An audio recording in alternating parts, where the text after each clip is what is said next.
Official. Come on. Locked in with DJ Chase on the Pre-Game Party Mix Podcast. Tune in. Period. What's going on, world? It's the Pre-Game Party Mix Podcast. Make sure you follow me on that Instagram _DJ Chase, on that Twitter @DJ Chase, that Facebook DA Real DJ Chase. Lock in with me. Enjoy your listening experience. I hope you guys are really enjoying the podcast. I enjoy doing it. I enjoy bringing you guys really dope interviews. So, you know, have some fun. Tune in. Lock in. Yeah, the Pre-Game Party Mix Podcast. Let's get it. You are now listening to the hottest station, WDJC DB, DJ Chase Radio, www.djchaseradio.com.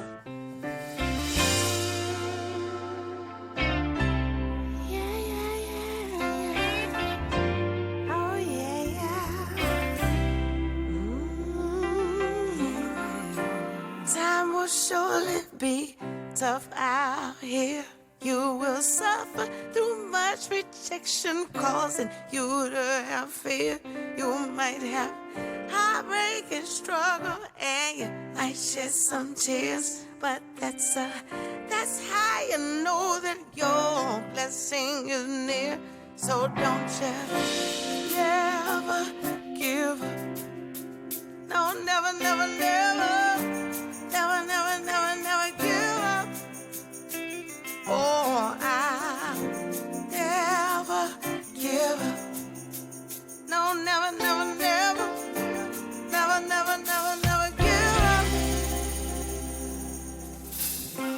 This year alone, I had so many lessons. I questioned myself about the promise you made to me.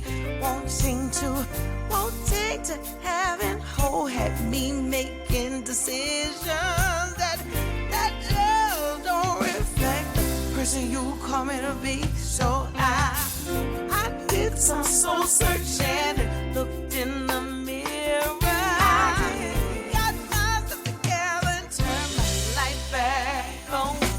Oh yeah, never give up. No, never give up. Oh no, oh I never give up. No, never give up.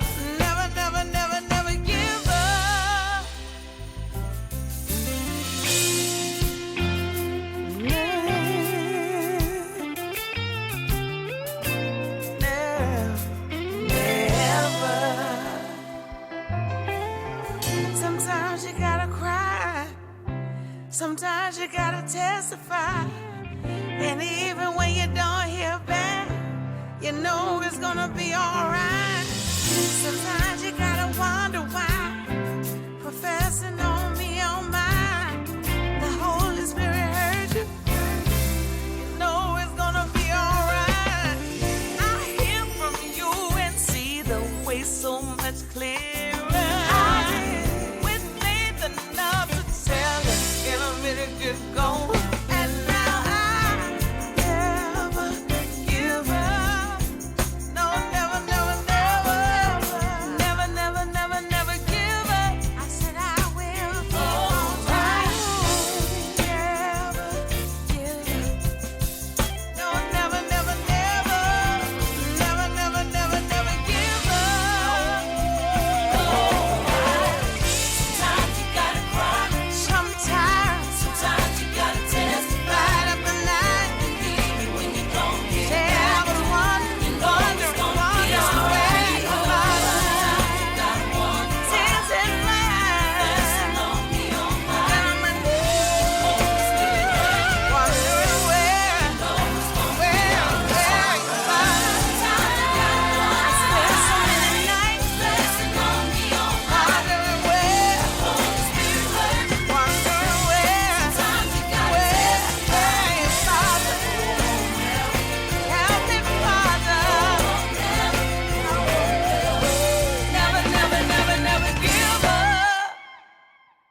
Yeah, man, it's the one only DJ Chase, the pregame party of his podcast right here on WDJC DB, DJ Chase Radio, man. YouTube, DJ Chase TV, Spotify podcast, Apple podcast. You know this, man.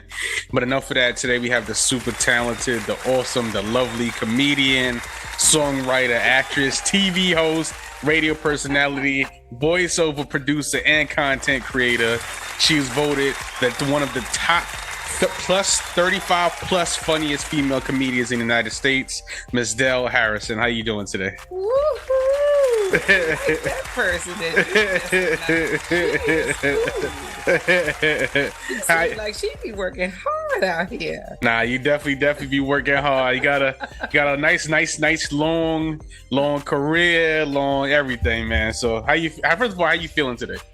I'm feeling pretty good. How about yourself? I'm all right. Blessed. You know, there's haters, devil's always trying to work around you. So, you know, got to kind of rebuke him on a minute by minute basis. Yeah, you know how that goes. So, you know, I want to get into your background a little bit. You know, you have like I said, a rich history in comedy, content, film. You were like probably the first content creators of the game. You know what I'm saying? So, you know, you were born in New Orleans, but you were raised in DC. Yeah. Lived in New York, and now you in LA. You know, my mama says, even though I'm from New Orleans, I was a New Yorker when I was a boy. Listen, New Orleans, I love New Orleans. I'm always down there. I was just down there for Essence Fest. New Orleans, y'all got the best food ever on the planet Earth. Your food is the greatest food ever by far. Yeah. I'm down here now. Oh, yeah. Grandma. Nice. So, all right. So, where would you say? You would say you were raised more in DC, or you were raised more? Where's your home lie at? Oh, home is always New Orleans, but like home is everywhere because, see, the thing about it too is my family is in New Orleans, so that's where my home is there. You know what I'm saying? Yeah. That's all our roots from there. But my all my friends, that's within DC because that's where I grew up and was in my 20s at. You know? Yeah. Even though I'm still in my 20s, y'all. Okay, but then New York is where I started comedy at. I mean, I started comedy in DC, but only did for 8 months. But like New York, that's who raised me on the comedy stage, on the entertainment stage. So like I feel, you know what I mean, like my second coming is from New York, and that's the town. When I think about moving back somewhere, New York is the number one place that I. Why on earth would you come back here? Let me tell you something. This place is terrible. What are you? I rebuke that statement. Come. I'm in New Orleans a lot. You guys are amazing. Like, New Orleans is awesome. Why would you want to come back to this horrible train system and crowded and high rent? I don't live in New Orleans now. I'm just visiting my grandma. I live in LA. Oh, okay.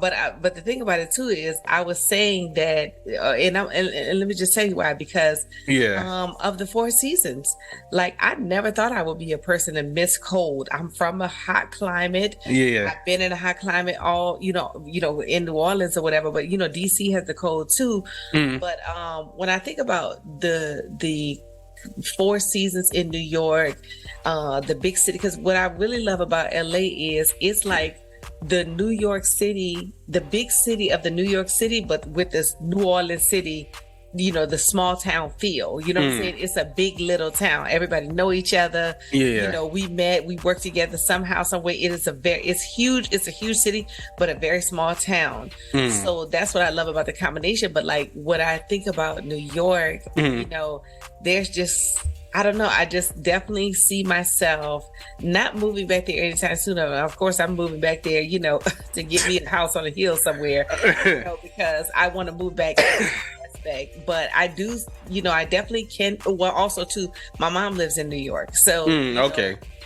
Naturally, when you think about it, as you grow older, you want to be where your mama is, So I think about, yeah. So your comedy career is unmatched. You know what I'm saying? You, like I said, I talked to like the younger audience. First of all, how did you get started? We was talking about that. How did you get started in comedy? Yeah, well, I went with my best friend. I thought I was gonna write. Every time I look at shows or whatever, I would be, finishing people jokes in my mind, and I thought I was like, I just want to write for somebody, but that's when you want to write for somebody, you really want to do it, you know? Yeah. But you don't realize it just yet. But anyway, my friends have just was trying to convince me like crazy to get on stage, and I finally just went with my best friend at the time to an open mic, and I had all the things I was gonna say written down. I ain't have nothing memorized. And when I got off stage, the ladies came up to me. These two old ladies was like, "Now you curse too much, but you was so funny." Crazy. That's dope. And you know, like, okay, so like, did any comedian inspire you? Like anybody that you came up, like, not Eddie Murphy, so many, all of them inspired you? Like, well, you know, obviously Eddie Murphy, you know, that's like the person that really inspires me because of his ability to transfer all of the funny into his acting and really like embody a character. But like, you know, I love Dave Chappelle's honesty, you know, like, you know, love that, try to always hold that piece of that. Love Martin Lawrence hosting on Def Jam. That thing just made me want to host, you know what I'm saying? Just to see him so free. Love, you know, in Living Color, you know, all of them were comedians, but you know, just love how they embodied sketches. You know, I was glued to that shit as a young girl. You know, so many people love Jamie Foxx, how he, you know, is musically inclined as well. So, you know. Yeah, for sure. Yeah, and of course the ladies, I got to shout them out. You know, Monique, who gave me my first debut, you know, on television, and Samoa, who is just so funny. And she's actually, most people don't know this, but Samoa is the person that put the Queens of Comedy together. Oh, wow. Organizing it, Nice. Yeah. And when you write jokes, right? Because I used to DJ like a lot of comedy shows, and I just was so in awe of like how comedians really do it. Like, I'm not sure if you're familiar with my guy Joe Hill. Like, that's a good friend of mine. That's my boy. That's my boy. So you know, I've been like, I always did the comedy shows and things like that. Like, how do you write jokes? Like, I always like, you start with like a punchline or a topic, or how do you write jokes? You start with a feeling. The feeling. You know? Okay. That feeling. That's where you get it from. Either you're pissed off, you're shocked, you are the person, the butt of the joke, you know what I'm saying? Or you're scared. Yeah. And those things, those four things really, you know, they stem you to write about something. Like most of us are extremely funny. Most of, you know, humankind is extremely funny. Especially when we're pissed off. Yeah. That because we don't have no cut cards then. You know when I'm thinking about, I don't know, we're just saying the honesty, and funny is coming from honesty. For sure. And you know, what have you changed? Like, comedy has definitely changed. Like, even as my father used to have me watching what's his name? Wood Harris, Bernie Mac and those guys, the father from House Party. You know, Robin Harris. Yeah. So I used to be watching, like, even old Damon Wayans, Robert Townsend stand up. Like, my dad used to have me watching all of that stuff. You know, what do you feel like has changed in the comedy world today? Besides, you know, a lot of cancellation, a lot of censorship, a lot of people caring about it all. You know what I'm saying? Yeah.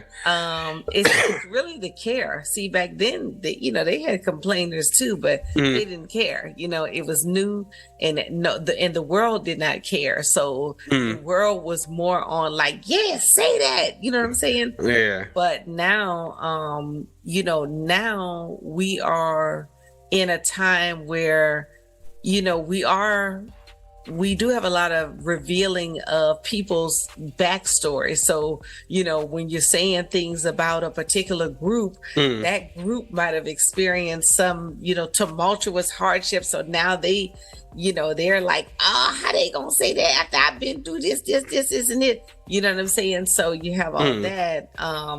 But I mean, I still feel like it's changed for the better in the aspect of, you know, the self-made people. I know a lot of self-made comedians, you know, They aren't like, I just want to get on the TV show. They're just like, I'm about to take this vertical video for 1 minute and I'm about to make 30,000 of these and I'm about to get on tour. And, you know, it's a lot of self-made people. So that's what I love it in that aspect as well. Yeah. So do you respect more of the social media comics? Do you so I take it like you more like the Ha Davises, you know, the few of them out there. Do you like that type of comedy? Yeah, because it's a type of comedy. Like, the thing about it too is, you know, it's not up to them to develop a specific skill. It's up to the booker to develop the skill in booking. So if a person is not delivering, but you're still booking them, then that's on the booker. Gotcha. The person is going to go where the money is, and they're funny. You know, the crowd likes their funny. Now they may not be able to deliver like some person that's coming, to a club that's been seasoned, but their crowd is going to like their funny, and their crowd should be expecting to see their brand of funny and not the funny that you see all over the television. But yeah, I respect it completely, because you go to some of these people's houses and they are living nice off of those videos. Wow. You know what I'm saying? So you gotta respect, funny. I respect funny, but money makes you respect it. You know what I'm saying? So, for sure. Yeah. You know, I respect that aspect. Now you rock, like I said, you rock stages with Tiffany Haddish. I seen you with T.I., hanging out with T.I. He's doing comedy now. Monique, Rosie O'Donnell, Little Ray. You know, who would you say is like your favorite person to like be on stage with? 'Cause even as DJs, we have like certain people that we like being around. So who's your favorite comedian that you feel that you rock with? You know what? Favorite comedian that I rock with, like rock on stage with or perform with, or what? But just like being around, just like who's like somebody that was really like that you have a really, really cool connection with. Real cool connection with. Let me see. Well, you know what? I'm friends with this girl named John Cia, who is a funny comedian. My co-host Shah, she is a funny comedian. I'm just trying to think of somebody famous that you would know, because, I know these people, but when we're in a room, it's not like we're hanging out and kicking it. Yeah. And, now for as far as like famous people that I'm kicking it with, I am a regular on Earthquake show. So I do love hanging around him. Yeah. Although we don't see each other on the circuit, we see each other on his show, but he is still a cool cat, cool brother, cool, funny brother. Somebody I admired, as early on in my stand-up, before I even got to stand-up, I used to admire him so much, Nice. It is cool to be like... Yeah, because that's why I asked, because like even us as DJs, like we all, they secret... I don't do it, but a lot of DJs have secret competition with you. So that's why I was more or less asking, like, who do you get along with? Because I know sometimes, unfortunately, black people are stupidly competitive with each other for no reason. So that's why I was just asking. You know what I'm saying? Like, who you? People or all people trying to come up. At this rate, I don't even know what it is anymore. You know what I'm saying? But in your opinion, what do you feel like makes a great comedian? Like, what would you say? Like, what do you have to be a great comedian? Okay, now before I even answer that question, I do want to say all of those people that I mentioned too, we all cool. Like, all of those, like the people you mentioned, Tiffany, when I ran into Rosie, every time I run into Tiffany, it's all love. We always hug. Whenever I run into Rel, it's all love. Even Dave Chappelle, we run into each other on the circuit. And it's always love. It's nice. But it is an individual sport. You know what I'm saying? Yeah. Now, what was the question? Because my memory is... I was asking. I was saying, what makes a great comedian? Like, what do you feel like makes a great comedian? You know what? It's downright whoever can make that room haul off laughing. Gotcha. And there's some people that can do that every single time. You know what I'm saying? Yeah. It's people that come in the room. I remember, I've seen, obviously I've seen Dave Chappelle, we're hosting at the Comedy Store. It's late, the crowd about to roll out, and then he come in and might do an hour. You know what I'm saying? Now, of course, crazy. But the same thing when I was in DC.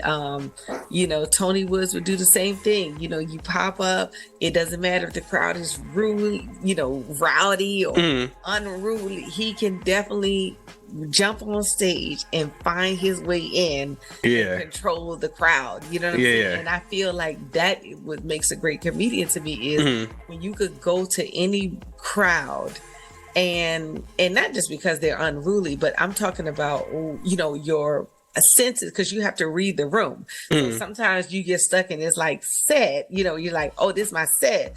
But a good comedian is going to read that room and is going to open always with something that is relevant to whatever's going on in the room and connected. Because unless we are connected, then we don't find each other funny. That means the crowd, I don't like the crowd like me because we're not connected. All right, so I do have a question for you. What do you like better? Do you like the broadcasting side, the TV side, or the stand-up better? Oh Lord, now you done asked me a complicated question.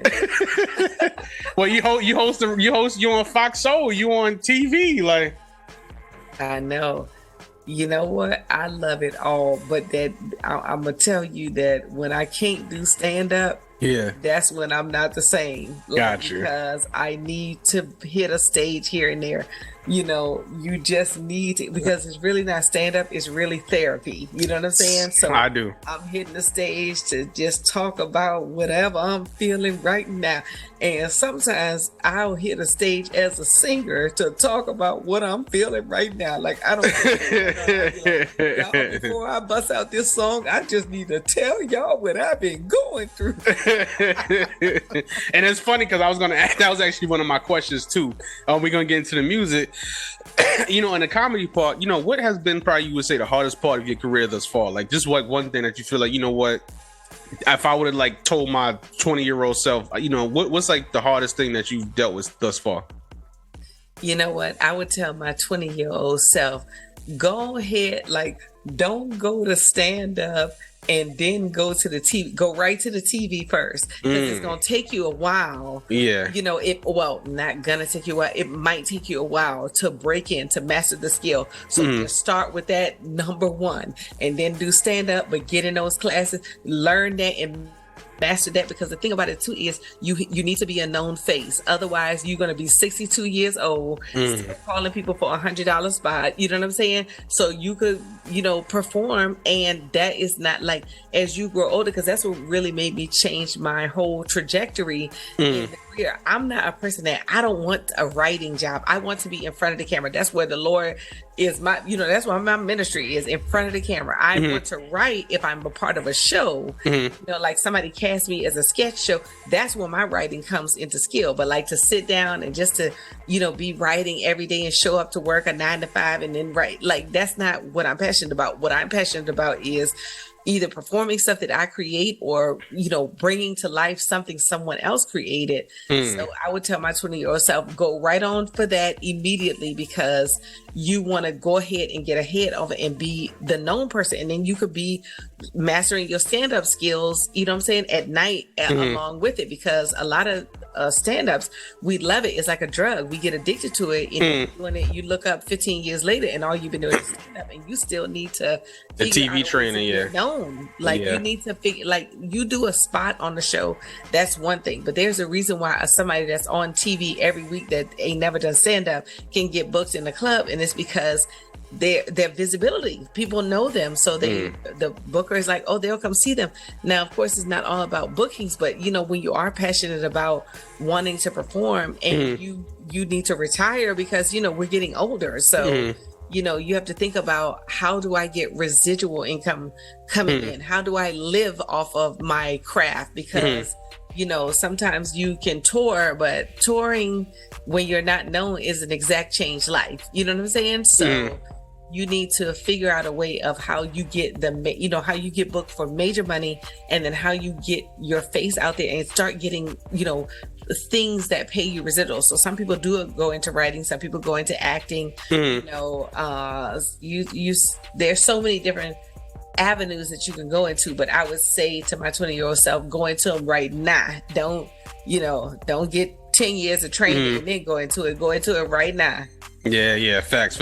You know, it's funny you said that, because that was even me as a DJ. Like when I turned 30, I was like, you know, I could be a DJ. You know, you don't want to be begging for gigs at 50 years old, and you know what I'm saying? It's just weird. So I was like, you know what? Let me just be I started doing publishing, because I was always a producer. So I was like, all right, I can live off that. But even so, I just wanted to just, you know, I was like, all right, let me just learn the publishing and learn that, and you know what I'm saying? Oh, because I just wanted to be the best DJ. But then you start realizing, like, okay, you know, now you can start doing other things, and like you said, the residual income. So DJing is the same thing.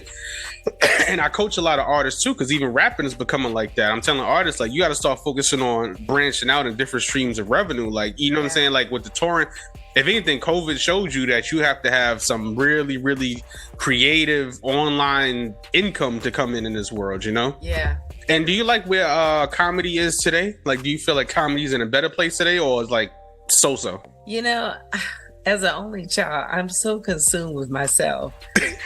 I'm the only child too. I'm the only child too. I'm the same way. Other things going on. Hold on. I'm the same way. But I mean, yeah, shoot, because I'm in it today, so I definitely feel like it's better today. You know, I do feel like in the time where you see a lot, like, you know, the Def Jam era, where a lot of like stars were born from that one show, you know, I do feel like it was new and you had the freedom, you know, so that's why it, you know, well, I mean, you know, it was newer, so that's why they were just, you know, launching into these, you know, mega stars. But people are still launching every day.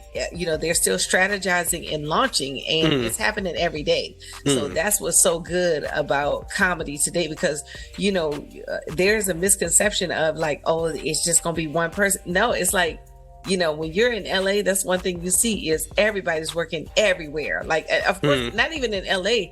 On Instagram, if you just Instagram, you working Instagram, you be like, oh shoot, they're doing that. Oh wow, they doing that. Same with me. I'm a big jokester, so I just post on the internet. People be dying. Like I'll be like, I'm like, that's who I am all the time. Like I'm like that all the time, like all day.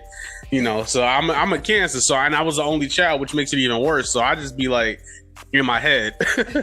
You know what I'm saying? You know, now let's talk about your music career. You know what I'm saying? Like, do you want to just, like, you just always incorporated singing into your comedy routines, or you just say, you know what, I'm going to just let it out? No, I haven't always incorporated. I started incorporating it, I think maybe, I've been in New York, maybe 8 to 9 years, but it's not like incorporated in, well, actually, it's always been, take that back.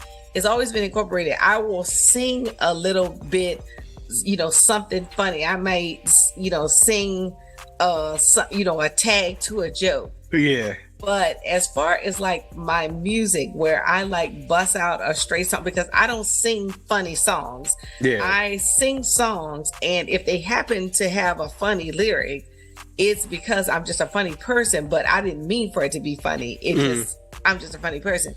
But no, you know, in fact, for the longest time when I first started singing, I would be like, I don't know how to branch off into this other skill, but y'all hit it one time. Yeah, cause no, and the reason I asked that is because I saw I was watching your clip, and I think it was like, excuse me, you was in like a blue room, and then you just started singing, and you did the comedy. So that's, I was like, oh, she incorporates both. You know what I'm saying? Blue room. I don't know if it was like a light. The lighting was blue. I don't think it was a blue room, but the light was. I think, matter of fact, I think it was your latest performance. So the email that you sent, the latest performance, yeah. So you started singing.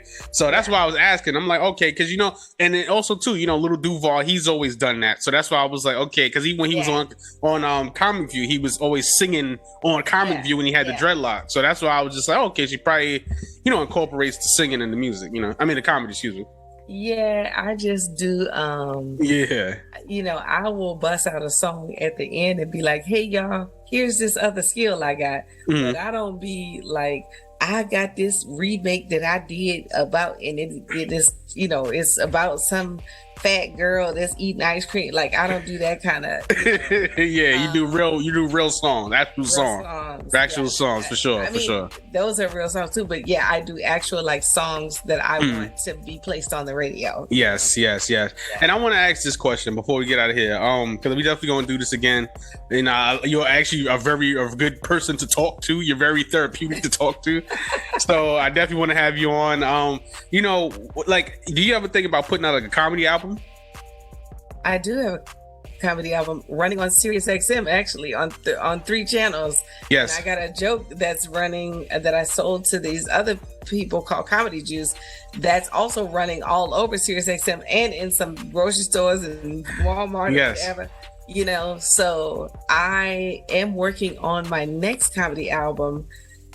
Like, I'm literally just formulating things. So I'm performing and gathering the set and getting it all together, but it is going to be so super dope because got all my honest feelings up in there every single time. That's why I asked, because I did know that you have it. Because I'm looking, because I used to intern at Sirius 10 years ago, and when I was a young pup coming up, and like, I'm a big fan of Chris Rock's when he did No Sex in the Champagne Room. That was like I play the albums all the time till this day. And I'm saying, and I'm like, okay, she does have the comedy album. She does have this. She's working. She's making guest appearances. So, the rebrand and things like that and putting yourself out there more and stuff like that. I'm like, okay, because I was looking at one of your videos and you were saying that a lot of it is putting yourself out there. Yeah. And that's why I was asking. So, even with people who listen, they might not say, okay, does she have this? Does she have that? Does she have that? You know what I'm saying? Yeah. Because you're very talented. You are a legend. Like, if anybody is saying, like, I've been following your career. Like, I'm like looking at all the work that you've put in. You feel me? And I definitely appreciate that. And then, I want to ask this before we get out of here. Like I said, I'm gonna put your record Never Give Up in the rotation on my station as well. Do you got any movies coming up, comedy specials coming up? What's going on? What's up? Yes. So first of all, Sunday I'm on 108 Soul FM who is based out of New York, but also available on the iHeartRadio platform. So every Sunday is called Up Late with Shy and Dell, and that's airs every Sunday at 10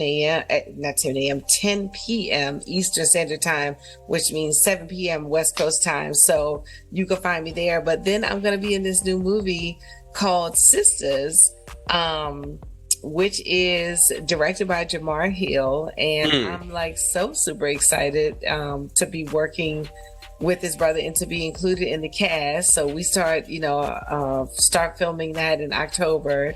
I'm also a producer. So a lot of people don't know that about me as well, but I produce this other show called Samson's World, which is hosted by my friend Samson Crouppen. So that is coming out on Comedy Dynamics and fire.